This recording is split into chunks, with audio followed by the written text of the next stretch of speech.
And now, please welcome Seth Dobrin, CEO, Quantum AI, and founder and general partner, One Infinity Ventures, and moderator, Nayeema Raza, journalist and host of the podcast, Mixed Signals. Hi. Hi, everyone. Thanks for being here. My pleasure. So this session is called Humans at the Center. But lately it seems like it's technology at the center of everything. And to the extent that there are humans at the center, it's like, what humans, right? Which humans? So I'm very excited. So let's start with you, what human, because you used to be, or you were leading AI efforts at IBM. Yep. So what does that look like? Are you best friends with Watson? Yeah, best friends with Watson. So at IBM, I was responsible for AI across the whole company. So strategy from research to consulting to software and governance and ethics across the whole company. So defining what that meant, and really starting to drive some of the efforts in IBM around what the basis is for what we think about as they're called foundation models, which is what underlies things like ChatGPT. Right. And so really driving some of what this technology is, starting all the way back in 2017, that we see today. And so really getting into how do we use this technology, how do we develop this technology, and things like that, and how do we, to the point about the topic here, how do we make sure that humans are core to that, which involves a few things. It's number one, making sure the data is secured in a way that is respectful of humans. Of course. I want to get into the other two things too, but before we get some news that's happening right now, because it seems that we're either in an epicenter of it or in a kind of deja vu period where OpenAI, obviously the leading company in the space right now, has just seen yet another employee depart today, Gretchen Kruger. So this is following the departures of John Leake and Ilya Sutskever, sorry. And this has been a debate that's been playing out for a while now, a couple years now, really since ChatGPT came out, but also since November of last year in the press, at least watching the kind of football of Sam Altman's job and the kind of fight between the accel and decel movement. So explain where we are, how you look at that. How do you look at what's happening there, and what does it tell you about how safety is or isn't going to be valued in this next phase of? Yeah, I think the conversation actually goes back a year further. I think the conversation actually goes back to November of 2022 when the technology was originally released to the public.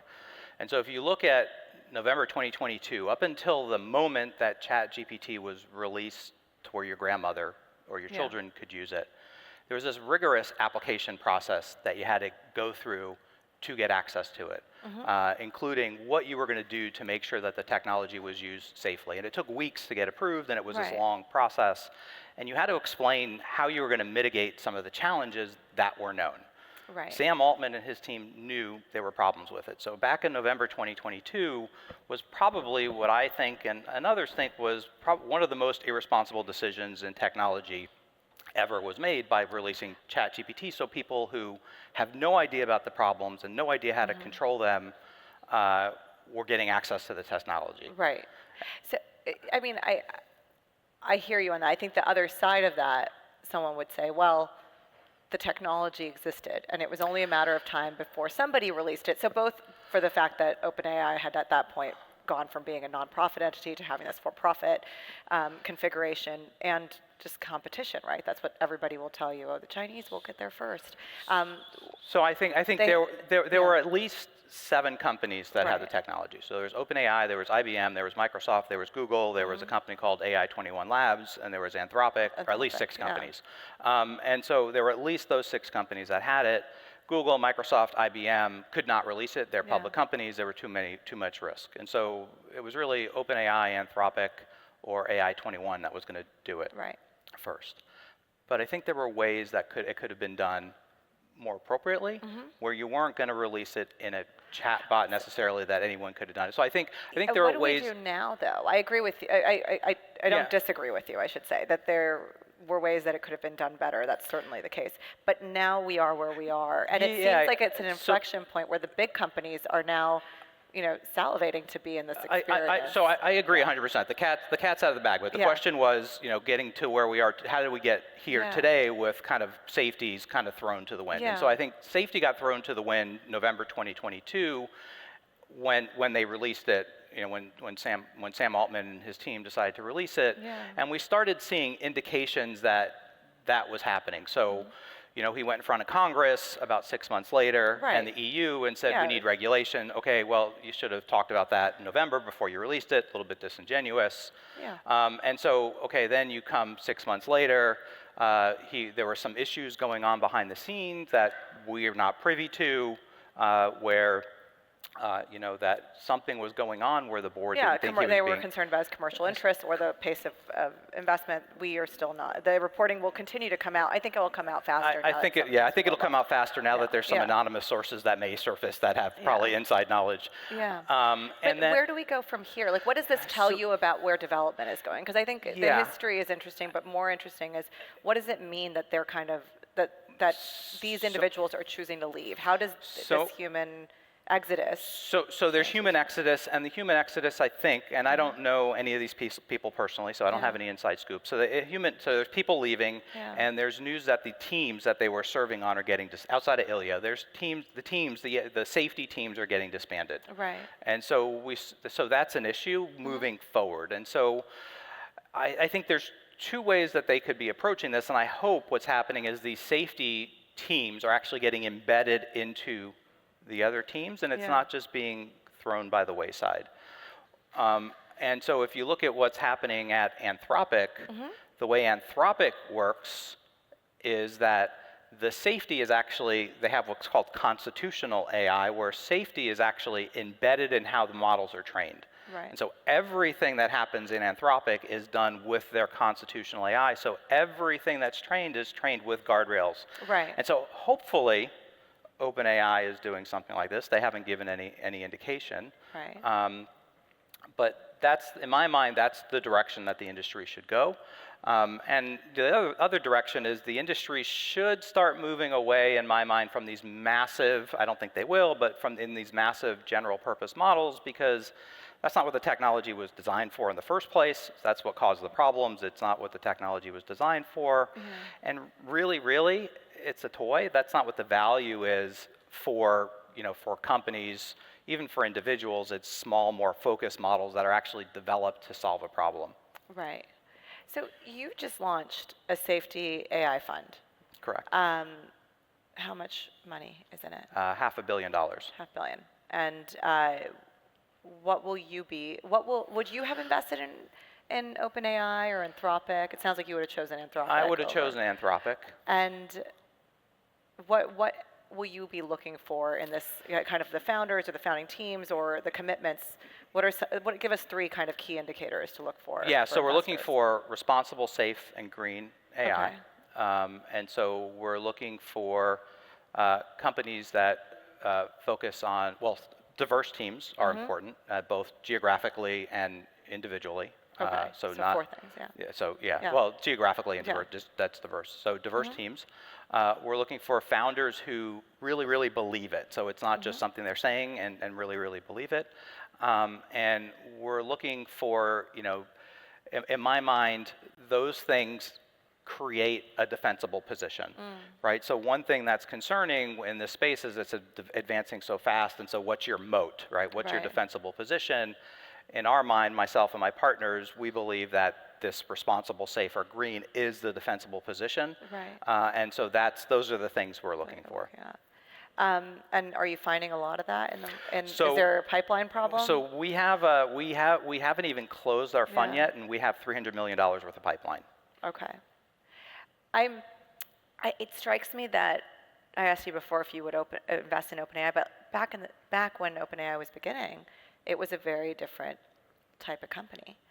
And so it begs the question of, will the DNA of the large language models and the artificial intelligence and the use cases, is that intrinsically tied to the DNA of the people making it?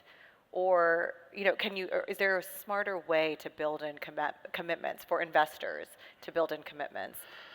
Yeah, so I think investors need to be more engaged in the companies they invest in, and so that is our plan. So we're doing very early, so concept all the way through Series C. So we plan on being engaged, very engaged in those stages, and so that's one way to do it. And we're technical experts, so that's the difference. Is we understand the technology, and so I think investors need to understand what they're investing in. So that's a big gap with this technology. Is there's probably 3 investment firms that understand this technology. Who are they?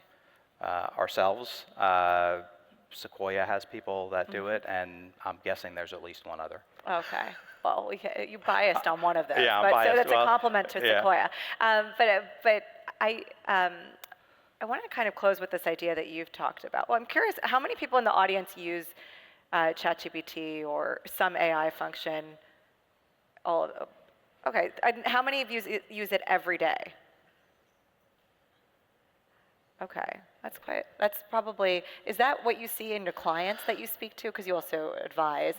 I imagine that's not the configuration. That's not the configuration, no. So do you think there's a bunch of people who just don't understand this world, and there'll be a lot of, I would assume, what I'm going to call dumb investors coming into this space in the way that... Yeah, and I teach at NYU and at one of the City University in New York at Baruch at the master's school, and actually about half the master's students never used it either, surprisingly. It is. I feel like it's really going to be generational, and it's so interesting because we're at this moment right now where it seems like these startup companies, if you can call an $80 billion company a startup, but the OpenAIs in the world, they're really getting into these thorny issues. They're fighting with Scarlett Johansson. They're negotiating these deals with Rupert Murdoch. They're, seeing their boardroom dramas and their corporate dramas move out and employee, consternation. And you see companies like Google, Microsoft, moving forward through strategic investments, through hardware, Meta, that's like embedded in your applications at this point. So it strikes me as like we're gonna either at the end of this next phase see one of those 2 models work out. The kind of, or like the big companies are gonna swoop in, or the smaller companies you're gonna see a rise of kind of Anthropics and others that come up. Who do you think is gonna control the future? So I think there's this challenge. So I think all these companies are too big, and so I think if you look back to when Amazon started, right? These companies are all too big. That was the problem with cloud. Microsoft, IBM, were all too big. That's why Google and Amazon came up. I think we're going to see something similar where all these companies are too big. You're going to see some startup, some company that's in concept or pre-seed or seed, that's going to come in and take over this whole space, and that's going to be the Amazon of 5 years from now. Maybe you'll invest in it. I hope so. That would be a thing. All right. Maybe it'll come out of Solve. Yeah, great. Maybe you'll be one of you guys. Thank you so much. I think we're out of time. I don't know if we have questions or no questions. Do we have audience questions? All right. I think we're out of time. Thank you very much. Thank you so much. Thanks, Seth.